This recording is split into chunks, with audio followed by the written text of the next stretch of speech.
So before I start, I want to tell you two things. So it's about biometrics, face recognition, but basically it's about pattern recognition. Number one. Number two, uncontrolled settings are obviously more difficult than control settings. That doesn't mean that the problem for control setting has been solved.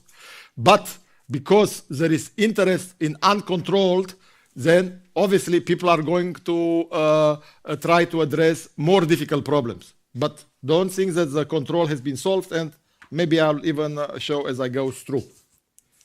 So you know about personal authentication, and those are the basic things that still exist and maybe can be combined with biometrics, but it's something that you know, like a password, something that you have like a FIP device which is changing the code constantly, and something that you aren't, as I said, can be some kind of intersection.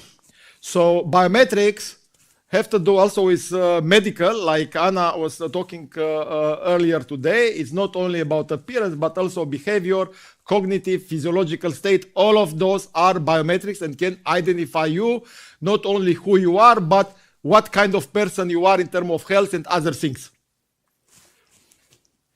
So uncontrolled settings means that the goal is to move away from current face recognition algorithms and protocols in terms of the distance, things can be in motion, uncooperative subjects, there is occlusion, there is disguise, you can be a different, it can be captured under different views. All those kind of things can happen, and also it's not going to be a singleton image, but it's going to be over time, and it's going to be like a video.